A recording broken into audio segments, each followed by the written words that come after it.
نیا لیسن شروع کرنے سے پہلے اس سے ریلیٹڈ جو آیات مبارکہ ہیں اس کا اعادہ کر لیتے ہیں۔ حضرت سلیمان علیہ السلام نے بلقیس کے تحائف جتنے تھے قبول کرنے سے انکار کر دیا۔ جب قاصد واپس جاتا ہے، ملکہ سے بات کرتا ہے تو وہ فوراً سمجھ گئی کہ آپ بادشاہ نہیں ہیں۔ عورتوں کے اندر بھی اللہ تعالیٰ نے بڑی صلاحیتیں رکھی ہوتی ہیں، عورتیں بھی بڑی سمجھدار ہوتی ہیں، وہ فوراً سمجھ گئی اور ان کا مقابلہ کرنے کی اس میں ہمت نہیں، لیکن ایمان لانے سے پہلے وہ حضرت سلیمان کو اور آپ کے احوال کا خود مشاہدہ کرنا چاہتی تھی۔ چنانچہ وہ اپنے شاہی طریقے سے مینرز کے ساتھ چل پڑتی۔ جب وہ قریب پہنچ گئی تو حضرت سلیمان نے چاہا کہ اس سے اپنے رب ذوالجلال کی قدرت کاملہ کا ایک مکمل ثبوت دکھایا جائے۔ رب ذوالجلال کی قدرت کاملہ کا، کیوں؟ تاکہ اس پہ واضح ہو جائے کہ اللہ نے حضرت سلیمان کو کتنی عزت اور کمال عطا فرمایا تو اللہ کے پاس کتنا ہوگا۔ اور پھر دوسرا، آپ کے غلاموں میں بھی ایسے با کمال لوگ موجود ہیں جو ایسے کرشمے دکھا سکتے ہیں۔ آپ غلاموں میں ہو تو حضرت سلیمان میں کیا ہوگی؟ اللہ اکبر۔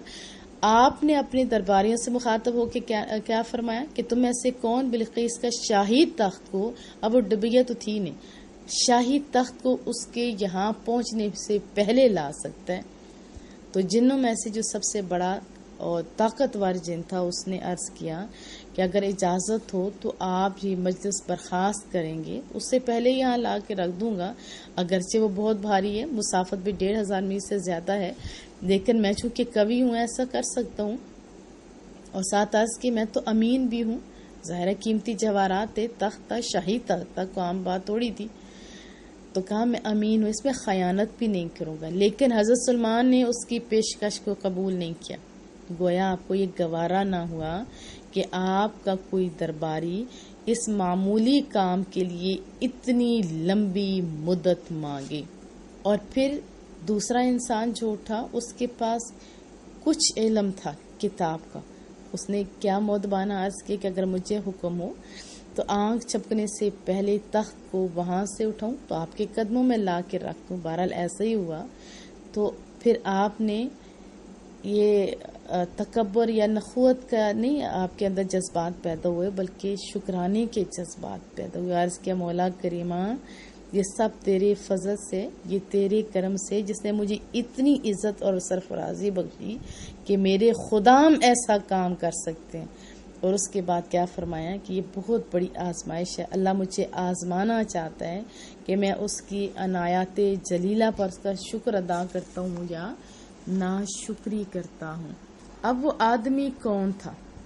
بعض نے کہا، بعض نے حضرت خضر کا نام لیا، بعض نے جبریل امین کا نام لیا اور بعض نے آصف بن برقیہ کا، لیکن زیادہ مشہور قول یہ کہ آصف بن برقیہ ہی تھے، کیونکہ اس آیت سے بھی واضح ہوتا ہے کہ ایک آدمی تھا جو کتاب کا کچھ حصہ جانتا تھا۔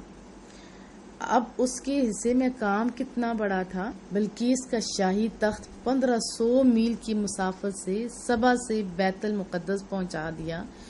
اور وہ تخت ایسا نہیں تھا کہ سین میں پڑی ہوئی کوئی ڈبیا تھی، بلکہ قصر شاہی کی محفوظ ترین جگہ میں رکھا ہوا ہوگا، یقیناً اس کی نگرانی کے لیے پہرے داروں کا انتظام بھی ہوگا، ہے نا ایسی بات۔ قرآن کریم نے نام تو نہیں دیا لیکن اس کی اس صفت کا تعارف کرا دیا، یعنی اس شخص نے یہ بات کہی جس کے پاس کتاب کا علم تھا، جسے صاف پتہ چلتا ہے کہ اس کی یہ صفت ایسی تھی جو محیر العقول کارنامے کی انجام دہی کے ساتھ خصوصی تعلق تھا۔ اس شخص کے اندر یہ قوت اور طاقت پیدا کرنے کی وجہ کیا تھی کہ اس کے پاس کتاب کا علم تھا، وہ بھی کچھ حصے کا علم تھا۔ اس آیت کریمہ سے کرامات اولیاء کا ثبوت ملتا ہے، یہ بات واضح ہوتی ہے کہ حضرت سلیمان علیہ السلام کے ایک امتی جس کے پاس کچھ علم تھا، اس کی برکت کا عالم یہ ہے تو سید المرسلین صلی اللہ علیہ وسلم کی امت کا ولی جو الکتاب نہیں بلکہ کتاب المبین کا عالم ہو تو اس کا عالم کیا ہوگا۔ ہمارے لیے لمحہ فکریہ یہ ہے کہ ہم پورا قرآن کریم پڑھ لیتے ہیں تو کیا ہمارے اندر تبدیلی آتی ہے یا نہیں؟ زیادہ تر تو نفی میں ہی آتا ہے نا جواب۔ ایسا کیوں ہے؟ ہمارے اندر خوف خدا کیوں نہیں؟ رسول اللہ صلی اللہ علیہ وسلم کی سچی محبت کیوں نہیں آ رہی؟ ہمارے قدم اٹھنے سے پہلے یہ سوچتے کیوں نہیں کہ یہ کام صحیح ہے یا غلط ہے؟ نا کچھ کمیاں ہمارے اندر، اور ہمارے اندر ولی کم سے کم ہوتے جا رہے ہیں، بلکہ نہ ہونے کے برابر، بلکہ 2 نمبر ولی نظر آ رہے ہیں۔ تو یہ ہمارے زوال کی نشانی نہیں ہے کیا؟ اعوذ باللہ من الشیطان الرجیم، بسم اللہ الرحمن الرحیم۔ قال نکروا لها عرشها، حضرت سلیمان علیہ السلام نے حکم دیا شکل بدل دو اس کے لیے اس کے تخت کی۔ ناظر، ہم دیکھتے ہیں اتہتدی ام تکون من الذین لا یہتدون، کہ وہ یعنی جو ملکہ بلقیس تھی وہ حقیقت پر آگاہ ہوتی ہیں یا ہو جاتی ہیں ان لوگوں میں سے جو حقیقت کو نہیں پہچانتے۔ حضرت سلیمان علیہ السلام نے تھوڑی رد و بدل کا حکم دیا نا۔ فلما جاءت قیل اہا کذا عرشک، جب وہ آئیں تو ان سے پوچھا گیا تیرا تخت ایسا ہی ہے؟ قالت کأن، کہنے لگی یہ تو ہو بہو وہی ہے۔ وَأُوتُونَ الْعِلْمَ مِن قَبْلِهَا، اور ہمیں اطلاع مل گئی تھی اس واقعہ کی اس سے پہلے۔ وَكُنَّا مُسْلِمِينَ، اور ہم تو فنبدار بن کر حاضر ہوئے ہیں۔ جب ملکہ سے پوچھا گیا تو وہ کیا کہتی ہیں کہ یہ تو ہو بہو وہی ہے، اور پھر ساتھ کیا عرض کی کہ میرے یہاں پہنچنے سے پہلے مجھے پتہ چل چکا تھا کہ آپ اللہ تعالیٰ کی قدرت اور اپنی شان اور عظمت دکھانے کے لیے آپ نے یہ معجزات دکھایا ہے۔ ہم تو پہلے ہی اس سے جان چکے ہیں کہ اللہ تعالیٰ ہر چیز پر قادر ہے۔ صدھا ما کانت تعبد من دون اللہ، اور روک رکھا تھا اسے ایمان لانے سے ان بتوں نے جن کی وہ عبادت کیا کرتی تھیں اللہ تعالیٰ کے سوا۔ انہا کانت من قوم کافرین، بے شک وہ قوم کفار سے تھی۔ قیل لہا ادخل الصرح، اسے کہا گیا کہ اس محل میں داخل ہو جا، اپنے پیلس میں داخل ہو جا۔ فلما رأتہ حسبتہ لجا، جب آپ نے اسے دیکھا اس کے بلوری فرش کو تو اس نے خیال کیا کہ یہ شاید گہرا پانی ہے۔ وَكَشَفَتْ عَنْ سَاقَيْهَا، اور اس نے کپڑا اٹھا لیا اپنی دونوں پنڈلیوں سے، جب پانی کے اندر جاتے تو تھوڑی شلوار جیسے اوپر کر لیتے ہیں۔ قَالَ إِنَّهُ صَرْحٌ مُمَرَّدٌ مِّن قَوَارِيرَ، حضرت سلیمان علیہ السلام نے فرمایا یہ پانی نہیں ہے بلکہ یہ کیا ہے؟ چمکدار پیلس ہے، محل ہے، بلور کا بنا ہوا ہے، اور اس کی آنکھیں کھل گئیں۔ قالت، کہنے لگی رب انی ظلمت نفسی، اے میرے رب میں آج تک ظلم ڈھاتی رہی اپنی جان پر۔ واسلمت مع سلیمان للہ رب العالمین، اور اب ایمان لائی ہوں حضرت سلیمان علیہ السلام کے ساتھ اللہ پر جو سارے جہانوں کا پروردگار ہے۔ ایک بار پھر عرض کروں گی کہ مصطفیٰ کریم کے غلاموں جاگ جاؤ، جاگ جاؤ، اب جاگ جاؤ، کتنا سونا ہے غفلت کی نیند میں۔ دیکھیں حضرت سلیمان علیہ السلام کے ایک غلام کو اللہ نے اتنی طاقت دی، سوچی حضرت سلیمان کو کتنی طاقت دی ہوگی، اور حضرت سلیمان علیہ السلام مصطفیٰ کریم کے پیچھے کھڑے ہونے والوں میں سے ہیں، تو اللہ نے سید الانبیاء میں کتنی طاقت رکھی ہوگی آپ خود سوچ سکتے نہیں؟ بہت طاقتوں سے نوازا تھا کریم رب نے محبوب صلی اللہ علیہ وسلم کو، اور اللہ میں کتنی طاقتیں ہوں گی؟ بہت زیادہ۔ آج مصطفیٰ کریم کا امتی پوری کتاب جاننے والا اتنا نہ کر سکے تو تھوڑا شرم کا مقام ہے۔ ایک سچا واقعہ بھی ساتھ سنا دوں، یہ نہیں کہ ابھی کی میں بات کر رہی ہوں، ورنہ پچھلے دور میں دیکھیں تو بڑے بڑے خوبصورت ولی اللہ بھی تھے اور انہوں نے بڑے بڑی کرامات بھی دکھائی ہیں، آج بھی ہیں لیکن ان کی تعداد کم ہے۔ جب یہ واقعہ سارا پڑھا تھا ایک انگریز نے تو اس کے ذہن میں آئی کہ یہ اتنا بڑا تخت اور اتنی دور سے لانا اور وہ کتاب کا کچھ حصہ جانا، تو وہ اس کی ریسرچ میں لگ گیا، مختلف ممالک میں گیا، پھر پاکستان میں بھی جاتا ہے، مختلف لوگوں کے پاس جاتا ہے، لیکن اللہ اپنی کتاب کی لاج رکھنے والے ہیں لوگ ابھی موجود، لیکن بظاہر اس ٹائم اسے کوئی جواب دینے والا نہیں تھا۔ پھر یہ پہنچ گیا حضرت داتا حجبیری کے قرب و جوار میں، جہاں داتا گنج بخش کا مزار مبارک ہے، وہاں پہ پہنچ گیا، لوگوں سے پوچھ رہا تھا اور کہنے لگا کہ ہاں کیوں ہجوم ہے۔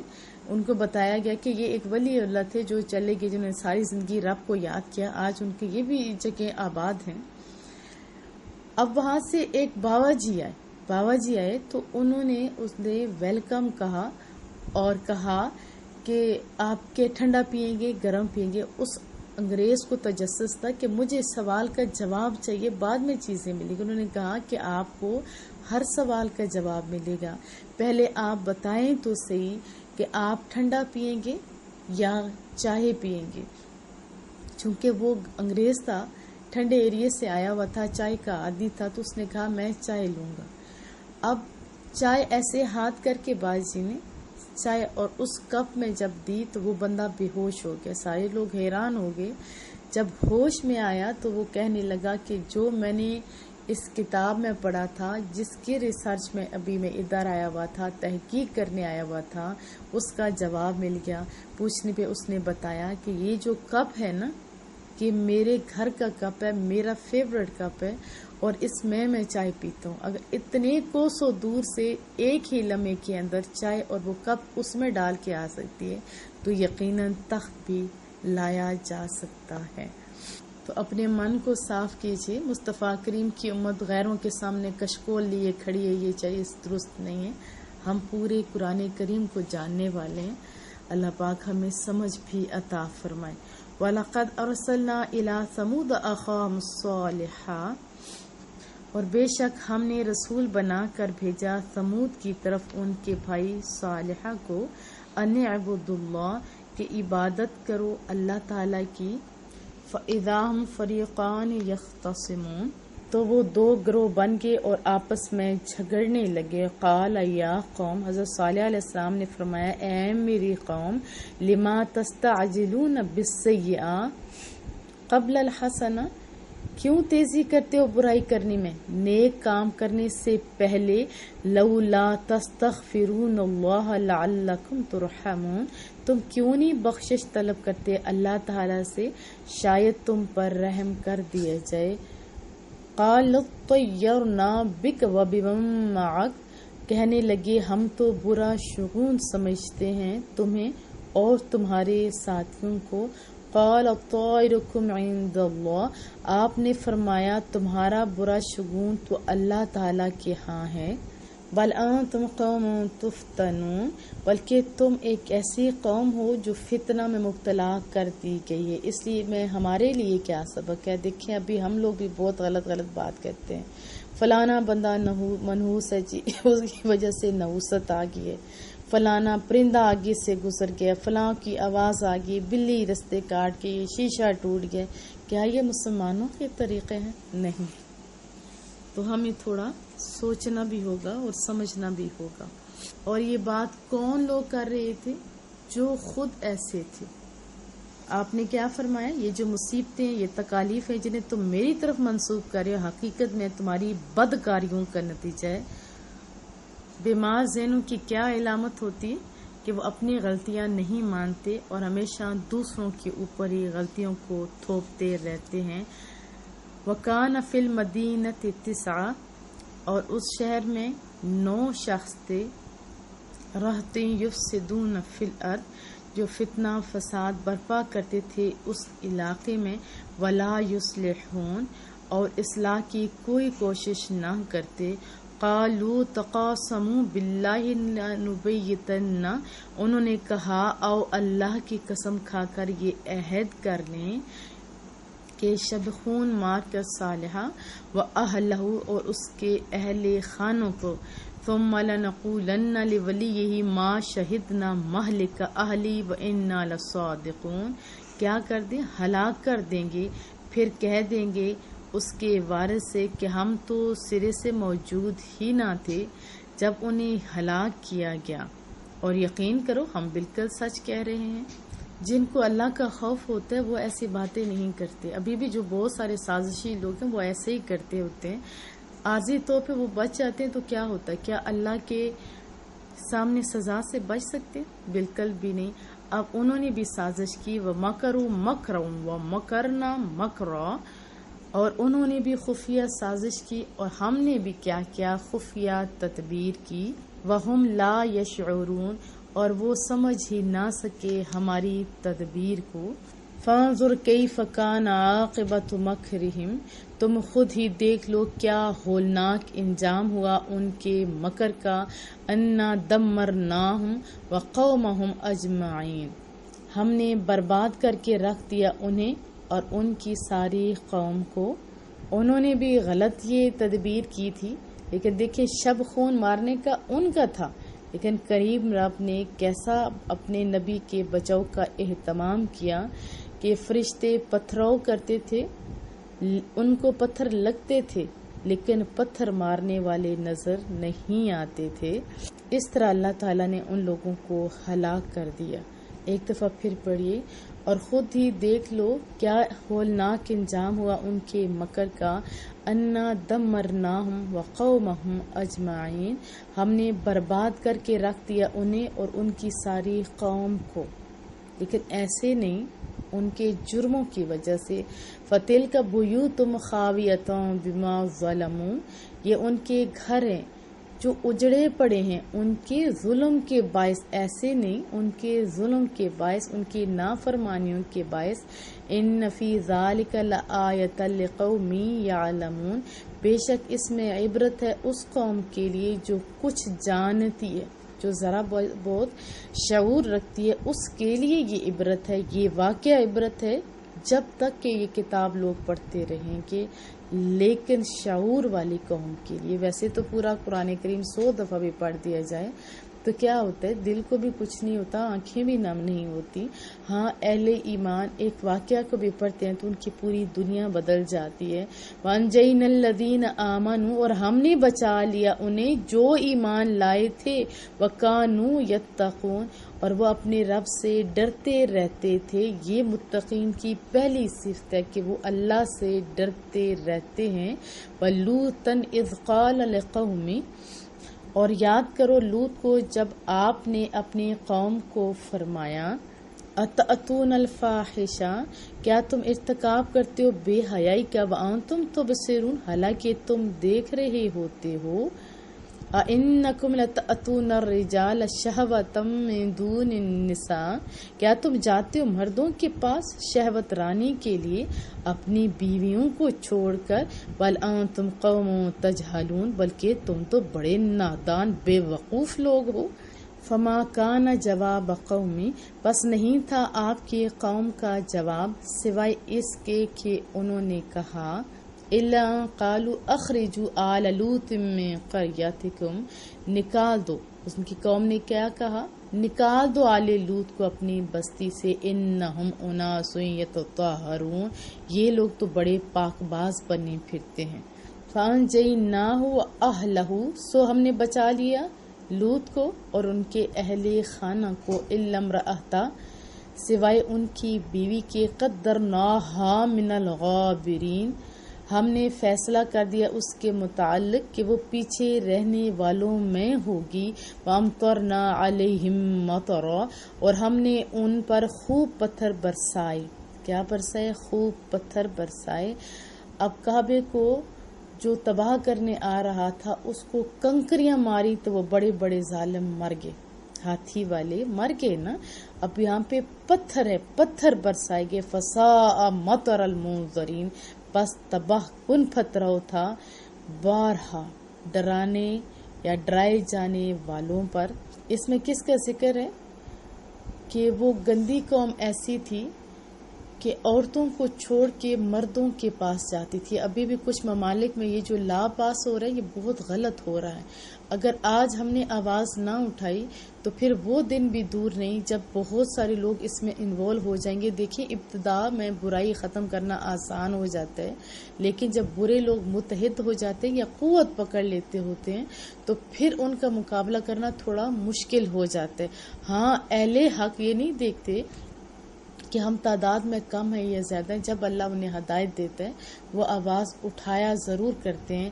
لیکن ہم سارے مسلمان ہیں، ہمیں کیا چاہیے؟ ہم ایک تو استغفار کریں اور اس کے انجام کے بارے میں بھی اپنے بچوں کو بتائیں.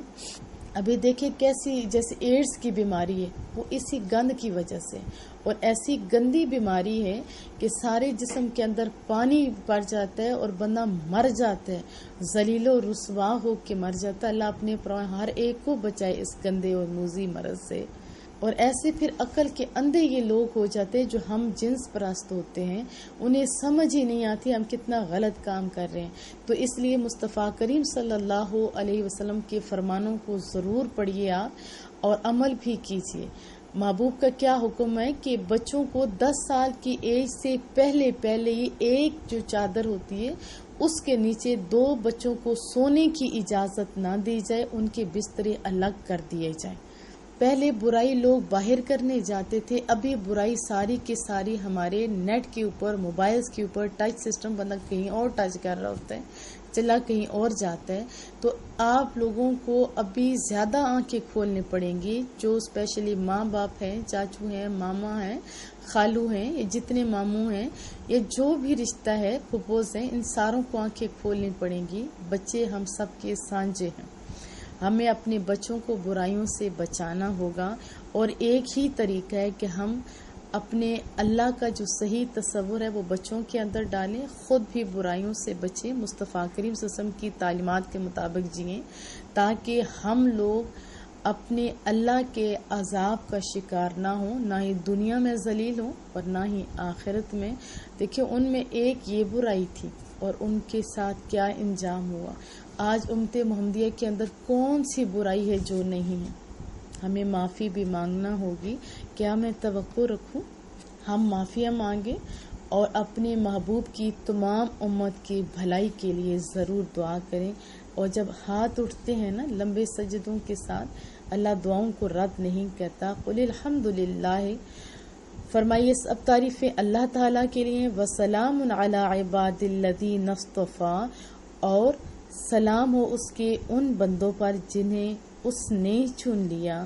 اللہ خیر اما یشرکون، اور بتاؤ کیا اللہ بہتر ہے یا جنہیں وہ شریک بناتے ہیں. اس آیت مبارکہ کے بعد آپ کو پتہ ہے توحید کا بیان شروع ہونے والا ہے، اس لیے اس بیان کی اہمیت کے پیش نظر اس کا آغاز کریم رب کی حمد اور اس کے پاک بندوں پر درود و سلام سے ہو رہا ہے. اس لیے ہمارے علماء کرام جب بھی تقریر کے لیے کھڑے ہوتے ہیں یا خطبہ دیتے ہیں تو کیا کرتے ہیں، یا کوئی کتاب لکھ رہے ہوتے ہیں تو اس کا آغاز اللہ تعالیٰ کی حمد سے اور نبی پاک صلی اللہ علیہ وسلم پر درود و سلام سے کرتے ہیں. ایسا ہی ہوتا ہے نا. تو اللہ تعالیٰ کی رحمت کا تقاضا یہ ہے کہ جب اس کی حمد کی جائے تو ان پاک ہستیوں پر درود و سلام کے گلہائے رنگین نچھاور کیے جائیں. ان نفوس سے قدسیاں نے چونکہ اپنے رب ذوالجلال کا نام بلند کرنے کے لیے مصائب اور علام کے پہاڑوں سے ٹکرائے گئے ہیں، تو اللہ بھی تو بڑا قدردان ہے نا.